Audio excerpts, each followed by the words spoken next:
Hello and welcome to today's episode where I have a special guest, Beth Chisholm. Did I pronounce your name right? You got it. Oh, good. Good job, Okay. Lisa. I practice. Thank you. Beth is a life coach. She is a member of the Emotional Freedom Techniques International, which is also known as EFT, which sounds familiar. And you are certified, you have a certification in biofluid tuning. Am I pronouncing that right? Biofield. And Biofield. I brought one of my tuning forks up with me so everybody could see. Tuning forks. Oh, yay. Okay. Mm-hmm. So I must have typed that wrong. Sorry about that. And then you also are a tapping out trauma certification practitioner, which we are going to talk about more, right? Yeah, for sure. So, and thank you so much for joining or being here today. Thank you for inviting me, Lisa. Yes, I know we've talked before and we both have the same mindset that we want to get tools out there that are going to help people, whether it's in their healing journey and or growing journey. Sure. And so let's start. Why don't you tell me a little more about yourself and your healing journey as well? Sure, I'd love to. For most of my life, I was a stay-at-home mom. It was a job I absolutely loved, but I worked myself out of a job because my kids grew up. My daughter's 32, my son is 25. I have a 2-year-old grandson, and they don't need you in the same way. So my husband kept saying, "What are you going to do now? What are you going to do now?" And I'd been volunteering at the local middle school, and I was running the breakfast program, and I absolutely loved my breakfast program. We got the kids involved. We got the community involved. We did fundraising. Like, it was a phenomenal place to set students up for success for their day. And we fed them macaroni and cheese for breakfast and tacos and stuff. It was a really creative, interesting place.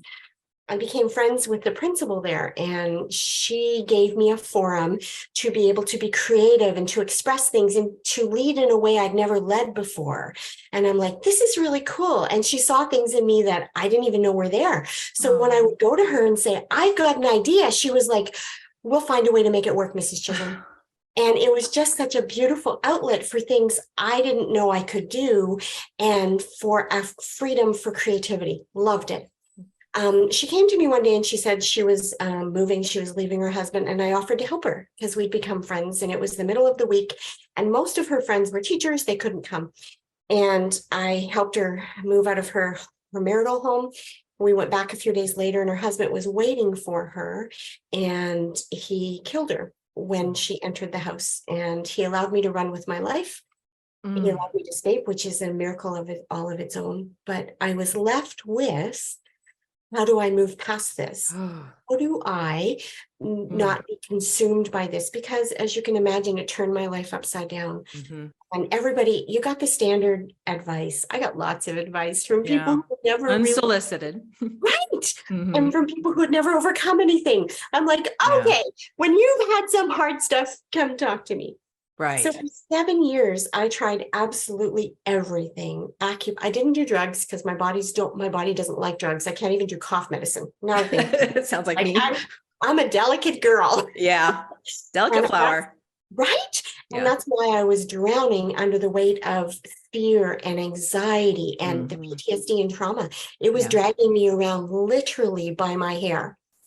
I tried acupuncture. I tried 3 years of talk therapy. It gave me lots of tools and labels, but it didn't really solve anything. I was still afraid. And the scenario was she opened the door and he was there.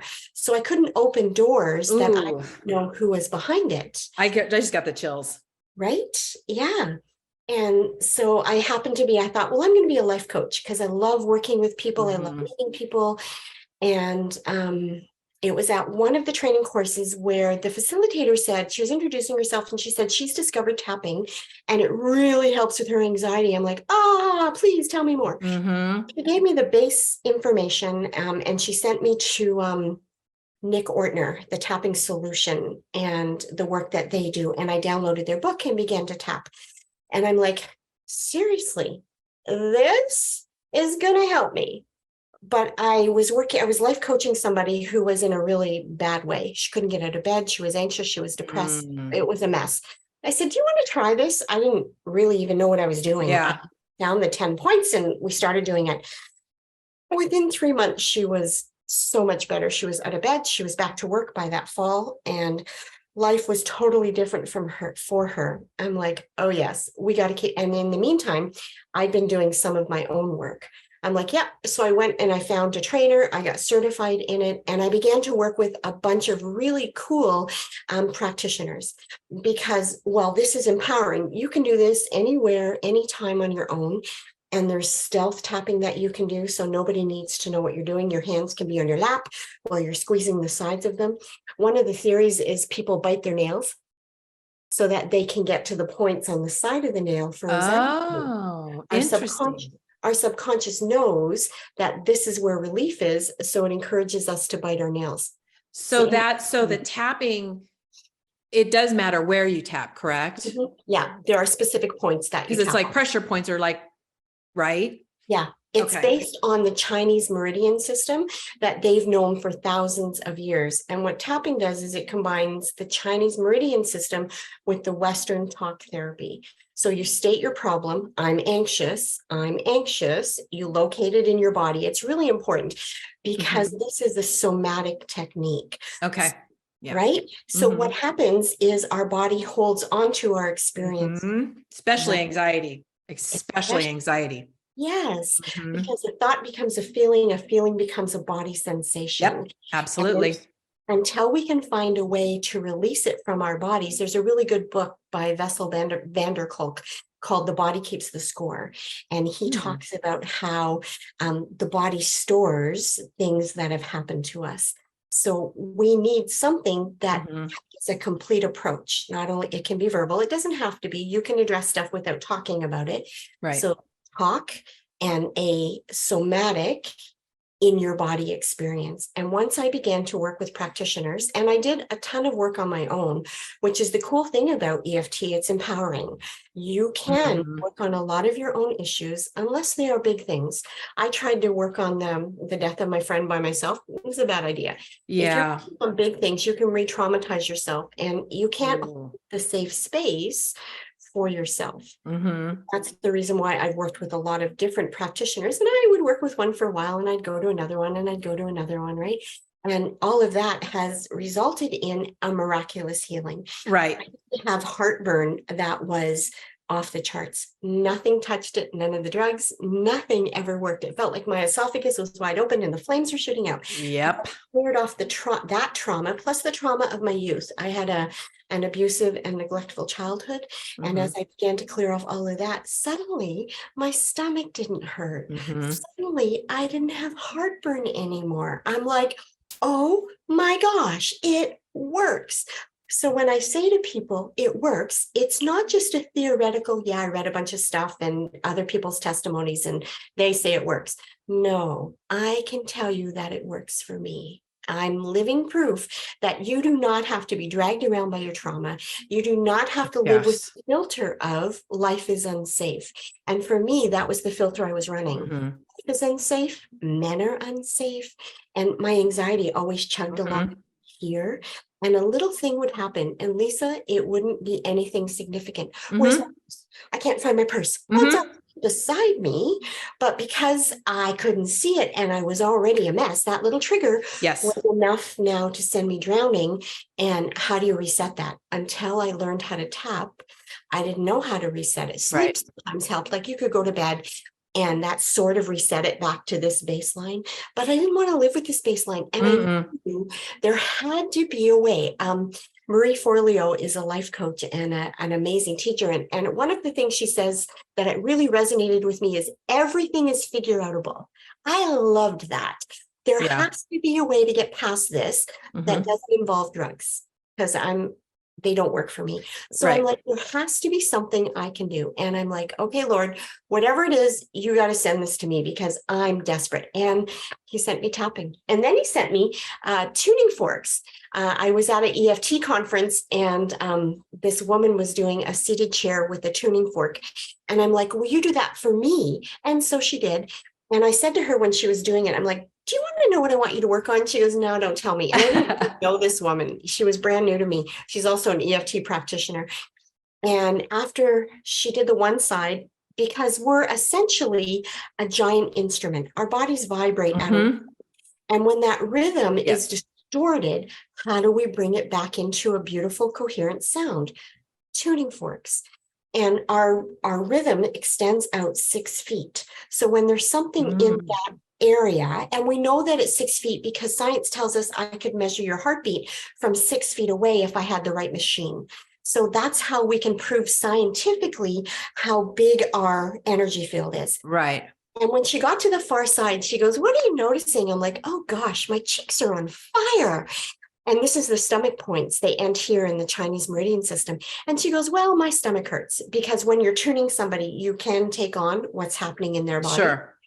After that session, she finished the session. My stomach was better than it had ever been in my whole life. And that was just with a 45-minute tuning session. I'm like, okay, we need to add this to my tool belt. And the amazing thing is you can do it virtually. I don't have to be with you to tune you. We can do it over Zoom. All of my stuff is done in Zoom. I don't have an in-person practice. I only do in person for family and friends, but everything is done in Zoom. So I can work with anybody, anywhere, anytime, and have incredible results. That's awesome. You brought up a couple things. One of the things that you were talking about is the anxiety and just feeling like you're right here all the time. And I totally can I can totally relate to that because I was living in survival mode. Yeah. I didn't realize it. Looking back now and gone through my healing, when I look back, I called it survival mode, which meant my anxiety was always right here. Right. And just like you, some little thing would set me off, and anybody else would be like, "It's okay. Your purse is around here somewhere. Relax." And I'm hitting the roof. Yep. Hitting the roof, Mm-hmm. and it was, it was such a part of me. I think back on it and it's like, that's just how I reacted. And I didn't think it was wrong. No, it just becomes normal to us. Yeah, totally normal. And so getting that anxiety down. So when something does, and God forbid something big happens, right? Then you just, I was always able to function. I was never someone that froze. Mm-hmm. I would get through the crisis and then fall apart after. That was me. Right.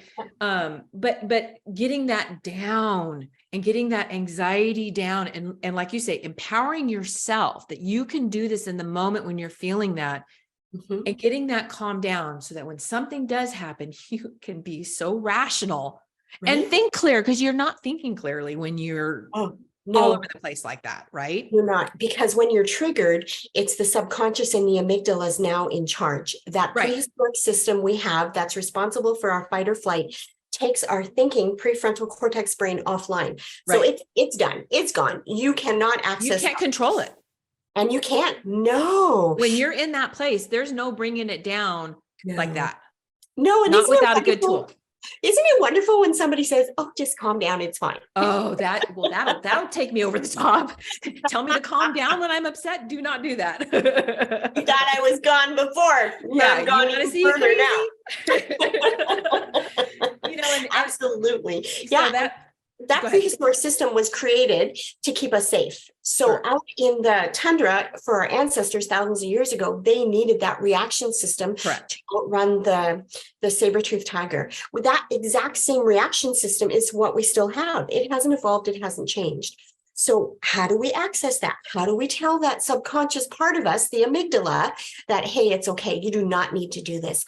But even more importantly, when you tap and when you do your healing work, it changes your triggers so you aren't responding to those things. Mm-hmm. But what would have triggered you before, the missing purse? Mm-hmm. Oh no, there it is. It's no big deal. Mm-hmm. You end up showing up totally differently in the world. It's just so freeing. I got up this morning and I was just having a moment of gratitude because I no longer carry that kind of baggage. I no longer have the anxiety humming along. I have room in my window of tolerance. This is where they call it the window of tolerance, and this is where your responses and your stuff is. I have room in my window of tolerance for stuff to happen because it's not so full of junk that when something happens, I'm over the top because it's full, it's exploding. That's a great example. Mm-hmm. I have lots of room to be able to manage my day-to-day life and to be able to handle things. It's so incredible, Lisa. Yes. Yeah. I totally can relate. I can totally relate. Yeah. The other thing you were mentioning too, and this is interesting about the tuning fork, I've always loved music. And music makes me emotional. music can bring me to tears and music can make me angry. It's my son's music. He knows that. I've told him that. It's so funny. He listens to music and it's so, and I never realized it until I actually heard, I came home one day and my son's a good kid. Don't get me wrong. And he had the stereo up loud. That's what I did. But the music, I walked in the door and I'm like, honey, you need to turn that off now. Like I went from calm to angry. Like it was just the music. But, you know, certain music makes me cry. And, you know, I was singing a song yesterday and my husband looked at me, he goes, I can tell this song's getting to you. What's going on? You know, and it brings up emotion. For sure. And it can be healing. And I just learned over like the last year about, I don't know how to describe it better than what you were saying, but the tune healing you. And we're energy I totally get it. I'm still learning more about it. But I totally agree with it. And helping getting your body calm down. I mean, our bodies are so complex, right? We're still learning more and more about it all the time. For sure. We are definitely complex creatures. Absolutely. Yeah. And it's amazing when we get a tool that seems so silly. Like, I'm like, seriously, this is gonna really, and yet it's amazing what it does. Tuning, EFT has been around for over 30 years. And at the beginning of it, the practitioners would say, it works, trust me, but there was no science. There was no studies. There was nothing done to be able to prove to the scientific community, hey, it works and we can prove it. There's two major researchers now, one in the US and one in Australia, and they've done tons of studies. The one out of Australia stumbled onto it by accident or by design, by lead. She was led there. She was running groups for bulimics and anorexics. And there's not very many tools to help them. And a colleague came to her and said, I've discovered this thing and it's a little weird. And as soon as you say weird to a PhD professor researcher, she turns you out. Well, she was at a group and he was there helping her facilitate. And a woman showed up and she was totally dysregulated, like she's freaking out. And he said, I got this. He took her aside, took her into the room. 15 minutes later, she was back and she was smiling and laughing. And she's like, what did he do? Did he slip her some Ativan or something? Afterwards, she asked him about it. And he said, no, it's that weird thing I keep trying to tell you about. She's like, okay, tell me more. So she decided that this was going to be her research. She was going to research tapping for food issues. And she's done a ton of it. And I think for her first one, her professor said, sure, go for it. I don't think anybody will sign up. She got over 350 people for the very first one because people were desperate. Yes. Something different that might actually address their food addictions, their sugar addictions, their overeating, their undereating. And she has had phenomenal research, phenomenal results. So she has published a ton of research, and she and Dawson Church out of the US are working now to get EFT listed with the American Psychiatric Society. And once that happens, then we'll suddenly have legitimacy. Then it'll suddenly be an approved tool for people to be able to add to their toolbox. Instead of this weird thing that has no research, no proof behind it, suddenly we'll have credibility. And we'll all be able to go, we told you so. Don't resist that. Well, that's interesting because, I'm going to have to read up on some of those studies because that's really interesting. Yeah. About Hedda Stapleton is the researcher out of Australia who's done quite a bit of work in her lab. She said, Lord, I would like an fMRI machine to see what's going on in the brain when we're tapping. Oh, yeah. And the next day, a colleague called her and said, hey, I got an fMRI machine that isn't being used. Do you want to use it? Like, yes, of course I do. So she's done all of these functional MRI images to see what lights up in the brain and where it lights up when we're tapping. And one of the coolest things she discovered is the same areas of the brain light up when you tap as when you think about tapping. So you do not, you don't have to have the actual physical tap. Right. You do not have to physically do it. You can just lay in bed and go through the points in your mind, and the same areas of the brain light up. There's so much about the brain that we don't understand, and the brain-body connection. Medicine treats it all separately. The body is one thing, the brain is something else. It's not. There's a beautiful symbiotic connection happening there, and we're just beginning to understand a tiny little bit of it. You know, and the very point you were bringing up earlier, which I know to be true as well, is this stuff gets stored in our body. Yes. It's not, we can't think our way out of this. It Mm-mm. is stored in our body. And I'm realizing that more and more with myself and the trauma being held in my body. Yes. And you can release it and be free Yeah, from it. for sure. And so Yeah. that's what you're doing. Yeah, that's the most important thing that I want to make sure people understand, that there's hope, that you Yeah. do not have to stay the way that you are. Yeah, it's scary to change. Your subconscious is going to want you to stay the way that you are because your subconscious, which is in charge of you 95% of the time. Think about that. We think we're making cognitive decisions. We think we've got a plan. We're going forward. And your subconscious is back there going, sure, you make all those plans. You declare, I'm not going to eat that bag of cookies tonight. And then you get up off the couch and the bag is empty because you're running a program from the past that makes you eat the cookies. And food does what it does. When you eat the sugar, it releases the endorphins and you feel better. It's really short-lived though. You eat the cookie, release the endorphin, you feel better. Oh, that was good. Let's do that again. Eat the cookie, release the endorphins, you feel better. How do you break that cycle so that you're not doing that? So it's not such a habitual thing. Well, your subconscious is what you need to reach into to make the actual changes. Correct. And it's so powerful. The things that I've seen, I've been working with someone who had a really traumatic childhood, and I was very new at what I was doing. And initially he's like, this won't work for me. And I knew him fairly well. I'm like, well, let's test that. And tapping works really well for limiting beliefs. So this won't work for me. No, this will not work for me. It will not work for me. And we found it in his body, and you measure everything 0 to 10 so you can see progress. And suddenly he stopped tapping and he goes, oh, that's not true anymore. I can't say that.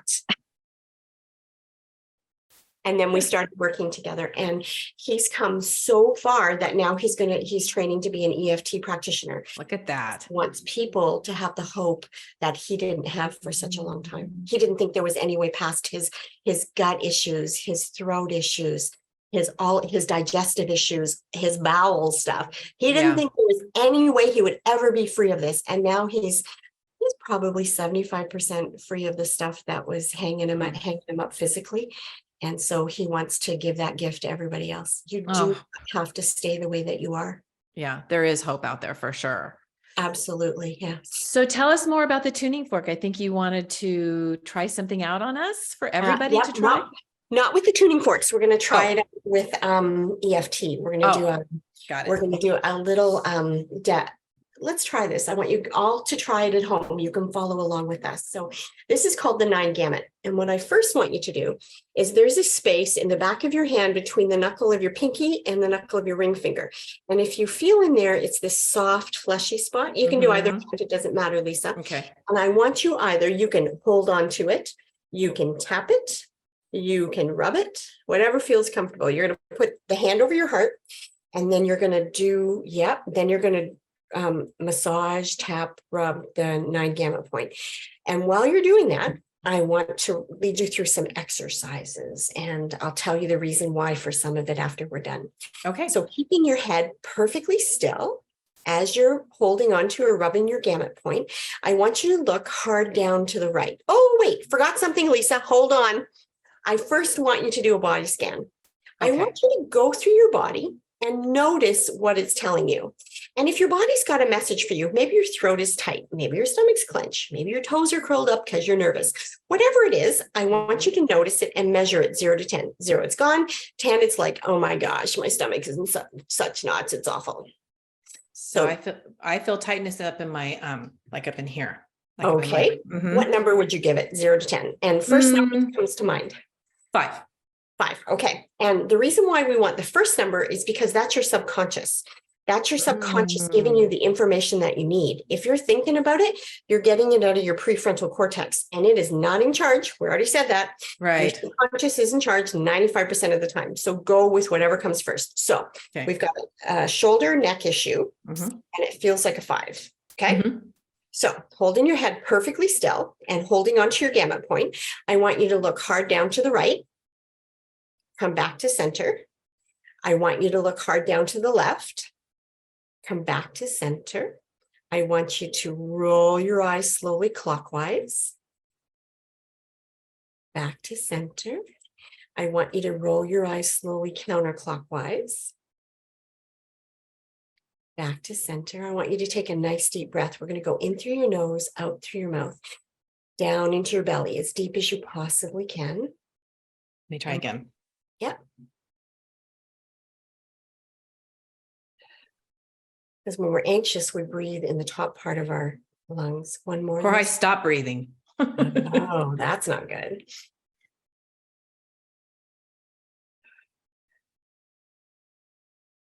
Now I'd like you to hum for me. Row, row, row your boat.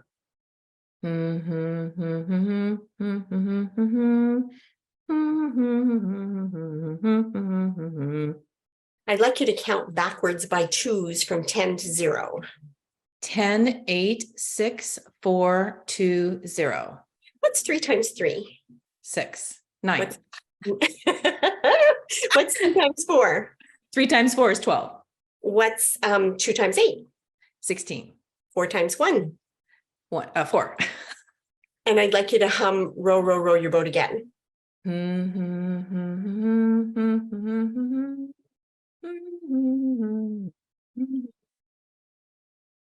Okay, I want you to check in with that feeling you were having in your neck and your shoulders. It's gone. It's gone. It's gone. Isn't that amazing? It's gone. It's like, that was the only thing on my body that I could feel was kind of, is gone. It's completely gone. So EFT works on physical issues. It works on emotional issues. We've been using it on pain. There's a woman out of the US who is a big proponent of using EFT for pain. She was working in a pain clinic. She's an EFT master. She's been doing it for 50 years, I think. 50? 50. Yeah. Wow. She's been doing it. No, sorry, 25. She's been a counselor for 50. She's been EFT for 25. And she works in a pain clinic teaching them how to naturally relieve pain without opioids. And she's become very passionate about pain relief after she had 2 clients who both buried their children due to the opioid epidemic. They OD'd. And she's like, we have to get this out there to teach people how to alleviate their pain so they aren't continually suffering. And it's phenomenal stuff. So what we did there is the gamut point is a straight shot to your amygdala. So say you're in a meeting with your boss and you know it's going to be a little bit contentious. You can have your hands underneath your desk or in your lap, and you can be holding on, you know, tapping or anything. You can just be holding onto this gamut point, and it's sending the signal to your amygdala, hey, we're safe, we're calm, everything's good. So that's part of the stealth tapping that we're talking about. You can be doing this.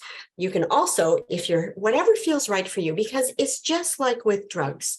What works for you doesn't work for me, or it works different for me. Take Advil, you take Tylenol, that's what works better for your pain. Right. So with tapping, something will really resonate for you and your subconscious and your body, and it may not work for me. My son-in-law loves to do this one and this one together. And you can shake it up. And I'm like, well, this really doesn't do anything for me. But for him, this is his jam. He's like, yep, this is good for me, Mama. So that calms them down. Yeah, that really calms them down. Yeah. So you can be squeezing under here. If you're on transit, public transit, maybe you're in New York and somebody's going off like a rocket, you can be holding onto this as you're running away. So you can do this. Your hands, you can also be doing the finger squeezing as you're sitting in the meeting with your hands underneath the table. And you can do all of the fingers, or you can just pick one and hold on to it. Is it the same thing? Is it the same effect? Yeah. A lot of these are the meridian endpoints that also go to your fingers. Yes, you're affecting the same thing. So yeah, there's a lot of stealth tapping you can do if you're in a stressful situation, or with COVID, we did not want to be sitting in public transit doing any of this. And maybe we still don't want to be doing it for flus and things like that. Yeah. Excuse me. You can be doing all sorts of stuff like this that nobody will see. They won't know. And No, but you're still regulating yourself. And once you become regulated, you can begin to think. The prefrontal cortex comes back online, and you can come up with creative, interesting solutions that you couldn't access before because you were totally offline and dysregulated. So when we were doing that, we brought both part of your brain engaged in the process. And when we hum, there's something called the vagus nerve, and it's part of the cranial nerves. and it runs from your brain down through your vocal cords. It runs behind your ears, down through your vocal cords. And it literally, it's called the wanderer, and it wanders through most of the organs in your body. And it's also responsible for fight or flight. So when you hum, it activates the vagus nerve and says, hey, everything's okay. Everything's fine. You do not need to be freaking out. There's lots of courses you can take online on working with the vagus nerve and how to calm it down and how to reset your fight or flight response. Yeah, I had actually saw someone else. I think it was on social media, another doctor that was talking about the very thing, the humming for the vagus nerve and getting you calmed down. Yeah. And I'd forgotten about that until we just did our little thing. And that's true. There's another really cool one. If you take your middle finger and you put it behind your ears into that little divot that's there, and then you put your hands onto your throat. I actually have done that one without realizing it. Yeah. And if you stick your tongue on the roof of your mouth, and you're going to breathe in, and when you breathe out, you want to make a sound from the back of your throat. If you do yoga, you've probably done this sound. Oh, yeah. Yeah. And it's a release. Right. These points back here access your triple warmer, which is a Chinese energy system for fight or flight. So this calms the triple warmer down. Holding on to here helps with your vagus nerve, and then the toning, they call it, also does the vagus nerve. So it's a triple shot. It does all three things at once. Interesting. I do that when I can't sleep and if my husband hasn't come to bed yet, because if he's in bed, you don't want to be laying there going, honey, very happy with me. I think you need to go sleep in the other room. Be gone with you. Stop. Stop it. You're not helping me. Yeah, but there's a lot of things that you can do to reset your nervous system and reset your body so that you don't have to carry on the way that you are. Excellent. So let me ask you, so you have your own private practice, right? I do. So tell us about that. I never thought I would be building a business. My husband's getting ready to retire later this year. And I thought, my limiting belief, I can't build a business. He's the businessman. He's president of a company. He's the businessman. What do I know about building a business? Well, it turns out I know quite a bit. But when this was handed to me and I saw the difference that it made and the fulfillment that I got out of helping people find freedom. Yeah. So there is a very fulfilling aspect to this. When somebody messages me and said, oh, Beth, I started my day today and it was going to be a horrible day. And I did what you told me to do. I tapped through it. I did some of this and I was able to handle all the things that came at me that day. And it was awesome. I'm like, yes. This is There's nothing better than witnessing someone heal, whether you've helped them or not. There is nothing better, right?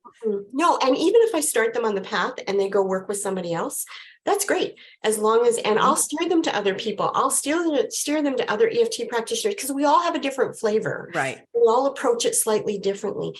Last week, I went and worked with a cranial sacral therapist who does it with horses. Ooh. Oh, that was fun. Oh my gosh. This horse aced me. She knew exactly what I needed. I'm like, how did you do that? Like, yeah, it was beautiful. So there are a lot of different things that you can apply in your healing journey if you think outside the box. And up until now, all that the medical system has to offer us is talk therapy and drugs. That's it. Drugs. Yeah, I know. And that left out our bodies and our subconscious. And in their defense, they didn't know any better. Correct. Right. And now we're learning, you're right. We're learning there are definitely other avenues other than taking medication or just talking about it. Talking is good. And there are benefits to that, but I kind of call it one-dimensional, right? It's kind of one-dimensional is one of the things that you need. Sometimes you need a few things. And now that there's more opportunities out there for people to have ways of healing themselves other than taking medication. Cause I'm like you, I'm super sensitive. And then the whole, opioid epidemic, anybody can get addicted and it's horrible. I don't even want to go there right now, but it's really bad. And so it's awesome that there's all these other ideas and they might sound weird, but they do work. I'm doing EMDR right now. And it's kind of you know what it is, but it's the eye movement stuff and you think, oh, that's kind of weird, but it works. Yes, It works. absolutely. I have had such freedom in doing the Mm, EMDR and getting such a deeper healing and understanding that for me, the healing came from understanding. It's given me understanding. It's really interesting. yeah, for sure.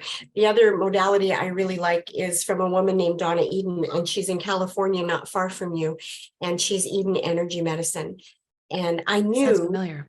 as part of my healing journey, I wanted to see an energy medicine specialist, but I didn't know where there was one until I met this woman who also did the tuning forks. And I said, I want to come see you. And Donna Eden, as a young woman, was told to get her affairs in order. Her MS was killing her. And she's like, I do not accept that. Medicine has nothing for me. She's 80 now. And as a 30-year-old woman, she healed herself using energy medicine techniques from her MS. And she Wow. walking billboard. Now she has developed this system where practitioners can be trained. And from the work that I did, that was another specialist that I work with, an energy specialist, and getting my energies to run the right way. Mhm. Mine was all running homolaterally down each side, Mm. where it's supposed to run crosswise. And so she helped me get my energies running the way they're supposed to. She helped me reset my spleen. We're working on my liver. And I'm like, yes, there is so much out there that can help us if we have an open mind and try something completely different outside of the box. Right. And I think sometimes people get to a desperate mode, Yes. and great, but it'd be nice not to get to that place. Right. And, Yeah. and shorten the time of your suffering. Yep. For sure. Right. Yeah. Stop suffering, people. You don't have to. Your subconscious will want you to stay in your suffering because for the subconscious, familiarity is safety. Right. It's why the woman that always picks the abusive man, because that's the familiar pattern that she Mhm. knows. If she picks a guy who's not, she'll ruin it. She'll sabotage it. She'll leave Correct. him. She'll break up because that's not a pattern that her subconscious is familiar with. So your subconscious is going to say to you, oh, no, no, no, no. You can't change. You can't do this. It's not safe. If you just persevere and push through and tell your subconscious, it's okay. We can Mhm. do this. Then you can go out into uncharted territory and heal. And we Eh, partner with your subconscious so that we give it what it needs as well, so it can calm down. Right. Right. Yeah. Do it afraid. If you have to do it afraid, do it Yes, afraid. What's it going to absolutely. cost you? Right. If it Yeah, doesn't work, which we know it will. yeah. Okay. But we know it will. I give the first EFT session for free. Well, there you go. I want people to reach out and I give them a little taste. I get to know a bit of their story. They'll get to know a bit of mine. But the first session is free so that they can see if we're a good fit, because not Right. everybody's a good fit. And we both have the power to be able to say, yeah, I don't want to work with you for whatever reason. And you don't have to explain. It's fine. Just walk away. But then you get a little taste of energy psychology. Energy psychology is the umbrella underneath which all of these techniques fall, and you get a little taste of it. And I worked with somebody yesterday. I gave her a free session. It was the first time. I messaged her and like, how are you doing? And she's like, I feel so relaxed. Like, I just feel so How different. nice. Oh, That's awesome. may have been the first time she's ever relaxed. Right. Mm-hmm. Yeah, for sure. So I'm like, yep, Mm. this is why I do what I do. So if people are curious, they're welcome to reach out to book a free session. I love sharing what I do. So tell us how everybody can reach you. You can find me on the web at kamiyacoaching.com, KAMIYAH, coaching.com. And I'm sure you'll link in the show notes. Yes. Well. Yes. And there's a contact form on there, or you can reach me at kamiya.coaching@gmail.com. Shoot me a message. And I just love sharing what's possible. Well, you've obviously made a difference in your life, in your family's life, your loved ones, as well as many others. And I commend you for that. That's wonderful. And Thank you. thank you again for coming on here and sharing. And we will definitely put all your contact information in there so people can reach out to you and get better, right? Right. Thanks, Lisa. If they go onto my website, they'll see testimonials. And my favorite one is of my daughter. My daughter had terrible postpartum depression after her son was born. She couldn't connect with him. She was really struggling. And we did several sessions together. And she came out of her postpartum depression. She connected with her son. She's totally different. That is my greatest success story. And I believe that I was led to all of this for my family. and Oh, everybody else can be a part of that as well. absolutely. Because I feel like, my childhood was rough and I went through a lot of stuff, right? Yeah. If out of that, I can help somebody shorten their suffering and help them have a fulfilled life, Amen. it was worth it. It was worth it. You got it, Lisa. It was worth it for sure. Well, thank you so much again. And I would love to have you on again as a guest because this is Oh. really great information and you're giving us tools. So For that would sure. be great. Oh, I'd love to come back, Lisa, anytime.